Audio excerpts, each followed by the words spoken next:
If you're only here for Cooper, just so you know, he is here. He's just laying down dead next to me.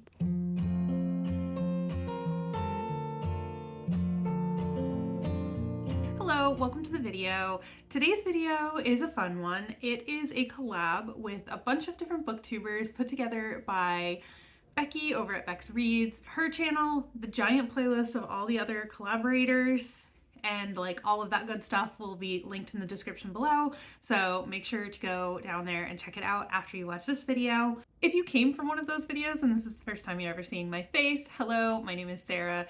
I predominantly make videos about like fantasy and romance, but I also read a lot of thrillers, cozy mysteries, and like a sprinkling of everything else as well. So that's what you'll get here on my channel. I have a monthly TBR game that I play called TBR Bakery, so if you're into TBR games at all, I recommend you check that out when you are done with watching all of the videos in this collab, because I know you're gonna watch every single one of them before you watch anything else. With that said, thank you so much for stopping by, and let's just get into the video. So I live in the US and we are celebrating Thanksgiving this week. It is on Thursday, the 28th this year. And so Beccie had the idea to take the word thanks and pick a book for every letter of that word. So I'm doing a little bit of my own thing. I hope that's okay, Beccie. And I'm going to give you one book that I've read and one book that is on my physical TBR for each letter. I know some people are going to do the entire word of Thanksgiving, some people are just doing thanks. I chose to just do thanks, but I also had to make it a little bit more difficult for myself, so that's why I'm including the physical TBR books. My physical TBR is something that I'm really focusing on right now, so this is just another way for me to put some of those books at the forefront so that I don't forget about them. So the other thing that I want to do quick before I get into the actual meat of this video is just tell you a few things that I'm grateful for, because it is Thanksgiving week and like I said, I do live in the US, and certain recent events, if you catch my drift, have made it a little bit more difficult to think of like the positive things in life right now, because everything is kind of a dumpster fire. So while I'm in this mindset of like Thanksgiving and being grateful and all this, I just want to give you a few things that I am grateful for. They're going to be very basic. This is not going to be super like deep and whatever, but just a few quick things. So one, I am very thankful for my family, my husband, Cooper, and my extended family as well, but especially my husband and Cooper, because they're kind of a bright spot. I've had a lot going on lately in my life, not just the dumpster fire, but just personally, I've had a lot going on, and they're both here for me every single day, giving me love, giving me hugs when I need them, and so I just really appreciate them, and I'm very grateful that they're in my life.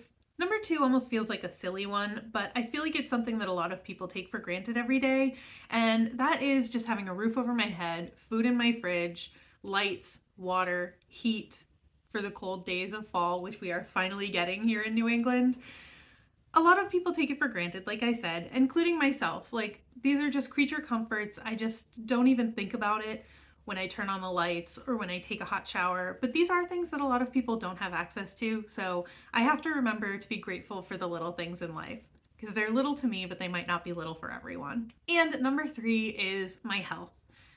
Not necessarily the mental side of things. We're just dealing with that separately, but my physical health in particular. I am in one piece. I'm physically healthy. I'm able to do the things that I want to do with my body, like work out, walk, even work every day, just like going to work and being able to work every day. Again, it's something small, but it's something that not everyone has the ability to do. So I just have to remember to be grateful for the little things in life, I guess is what I'm saying. So like I said, they're simple things, they're basic things. It's not like I was getting super deep and philosophical, but sometimes I do just need to remember to be thankful for the little things that I have in life. Okay, enough of that. Now on to the actual reason that you're here, the books. For tea, I am going to use These Hollow Vows by Lexi Ryan. I read this book a couple years ago. It's a book about a human girl that ends up going into the Fae world to save her little sister, who was kidnapped by the Unseelie King. And in order to get her sister back, the Unseelie King tasks her with kind of sneaking into the Seelie court and stealing 3 relics for him. This book is a lot of fun. It's It's one of those books that I say is not necessarily great literature, but it's just a good time while you're reading it. I had a really good time reading this book. The ending is what really threw it over the top for me. I had to pick up the second one immediately, and I just had such a good time with this book. If you like fantasy romance, fae type stories, I would recommend checking it out. As for a book that is on my TBR, I have Things We Never Got Over by Lucy Score. This has been on my monthly TBRs a couple times this year, and I just still haven't gotten to picking it up. I think the length kind of scares me a little bit. It's like over 500 pages for a contemporary romance, and I've heard that things get a little bit wild too, so I don't know when I'm gonna pick this up, but I really do want to read it. Like, it's been on monthly TBRs. I have repeatedly picked this book as something that I want to read now-ish, and then I just don't get to it. So hopefully I will get to this one soon. For the letter H, I'm going to pick a book that I just recently finished, but I've actually kind of been reading for years, and that is Hold Tight by Harlan Coben. This is a domestic thriller, I think you would call it, about parents who, okay, first of all, I just want to say this is a little outdated because it kind of depends heavily on like computers and email and stuff that people don't really use anymore when it comes to technology. But for what it is, it was a really fun time. We're following the two parents of a teenage boy, and this teenage boy recently went through a traumatic event, and he's kind of been pulling away from his parents, and they don't really know what's going on with him. So they basically put this like spyware software on his computer so that they can see what he's doing while he's locked in his room on his computer. And then he disappears, and it just kind of goes from there. It's these parents' story of like trying to find their son, try to figure out what's going on. I was introduced to Harlan Coben by my dad, and although this is very much so like a dad book, I really like Harlan Coben. I like his writing style. I like his storytelling style. And if you like thrillers and you haven't given him a shot because you do think of him as more of like a dad author, is that just me? I would recommend picking something by him up because I think his books are fun. And for my book that is on my physical TBR that I want to get to, it's actually a book that is on my monthly TBR for November, and I have about, I think, 20 pages left in the book I'm reading now, and then I'm actually going to be picking this one up. So it's a little bit of a cheat, but it's also a book that I'm very excited to get to, which is why I wanted to mention it. And that is Happy Place by Emily Henry. As you can see, this is just the dust jacket. The physical book is actually like already out of the dust jacket, ready for me to pick it up, hopefully today, like shortly after I finish this video. So yes, this is a little bit of a cheat because by the time this video goes up, I will probably already be well into reading this, but this is what I'm using for H for my TBR books. For the letter A, I don't have a physical copy of this book, but I'm going to use Anxious People by Fredrik Backman.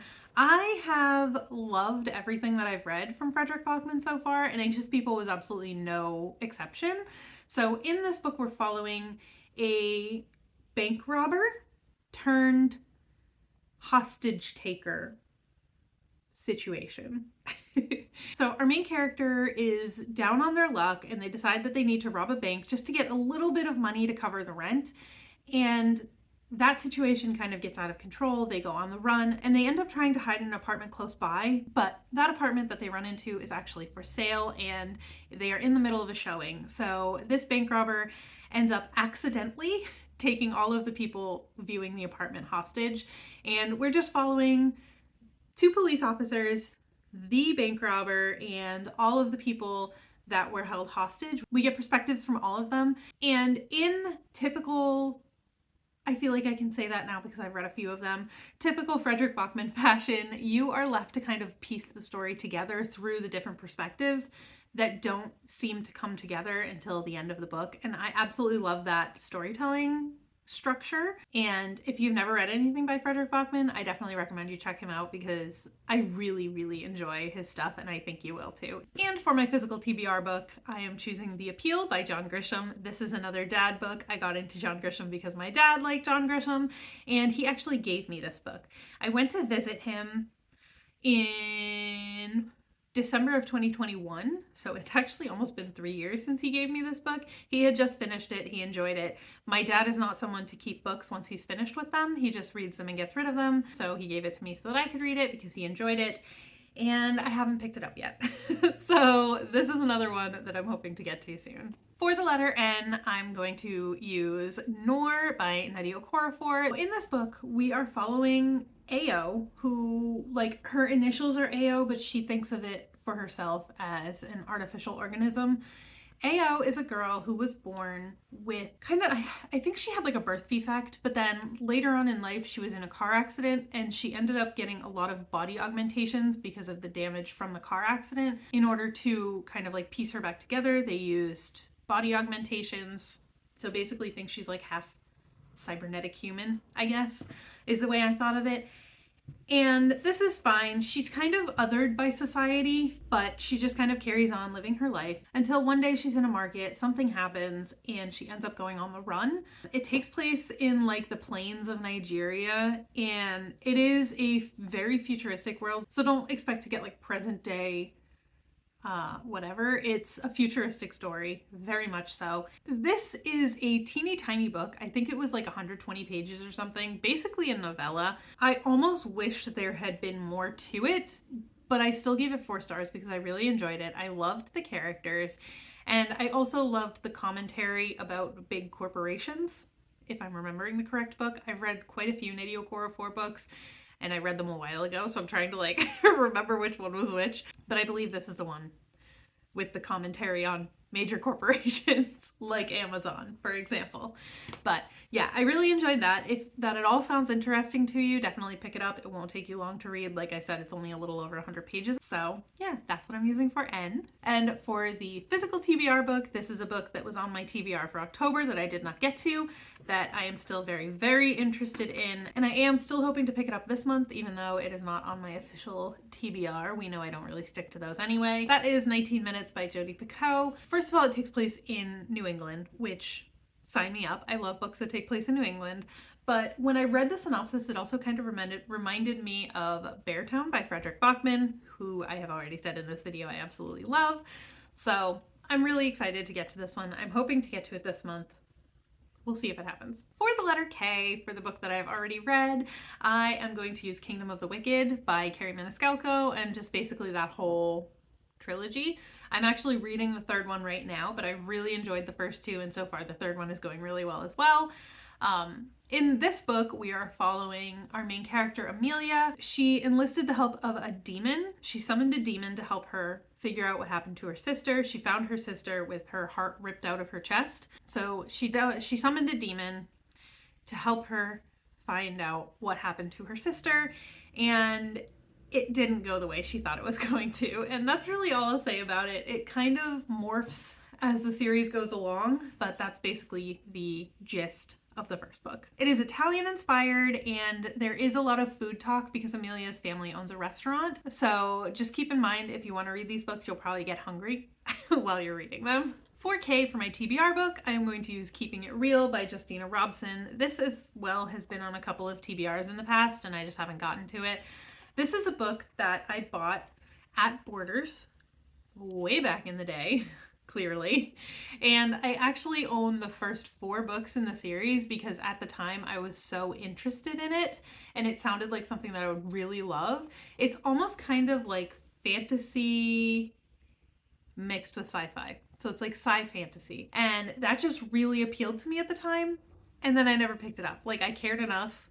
I think when I was like in college, like a poor college student probably, I cared enough to buy 4 of the books with my hard-earned, very almost non-existent money, and then I never read them. So this is the book that I'm going to use for K. I really hope I read this at some point. And finally for S, I am going to use The Sugar Queen by Sarah Addison Allen. This is another author that I discovered, I believe this year was when I read this, which was the first book that I've ever read by her. And I love her. I love her writing. I love the fact that she makes me like magical realism. I am a magical realism hater. I'm sorry, I am.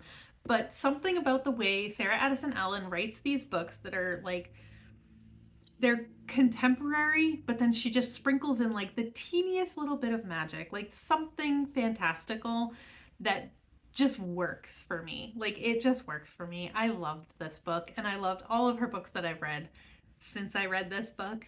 And I highly recommend her as an author if you do like contemporary stories with just a sprinkling of magic. I believe all of her books also take place in the South, so they just have that like Southern charm feeling to them. But in this one in particular, we're following our main character, Josie, who lives at home with her mom, and she loves junk food, but her mom doesn't want her to eat junk food. Her mom kind of body shames her a little bit, I think. So she hides all of her junk food in her closet. So at the beginning of this book, she had a stressful day and she went into her closet to get a snack to make herself feel better. And someone was in there. Someone was hiding in her closet. And the story goes from there. And for S from my physical TBR, this is a little bit of a cheat, and I was going to use The Stand by Stephen King, but I'm really not interested in that right now. So instead, I'm using a library book. So again, that kind of defeats the purpose of using things from my physical TBR, but listen, library books are technically a physical TBR too. You got to return them. That's the only difference, right? And that is The Singles Table by Sarah Desai. I read the first two books in this series a couple years ago, and I had such a good time with it. These books are really fun. They are romance novels that take place in like the Indian community, as in like from India. And I just think it's really fun. Like the family dynamics in these alone are just so fun. This one, it says opposites attract in this laugh out loud romantic comedy about a free-spirited lawyer who is determined to find a perfect match for the grumpy bachelor at her cousin's wedding. Like I said, I read the first two books in this series. I loved both of them, so I'm really excited to get to this one. The first one is The Marriage Game, I believe it's called. So that's gonna do it for this video. I hope you enjoyed it. If you wanna leave me a comment, let me know 3 things that you're grateful for this year, just to keep it kind of positive, I guess. And let me know if you've read any of these books, if you liked them, if you think they were good choices. I guess there's no such thing as a bad choice as long as you use the first letter of the book. Don't forget to head down into the description to check out all the rest of the videos in this collab, as well as our collab queen Beccie's channel. Thank you so much for stopping by my little corner of the internet today, and I hope to see you again soon. Bye!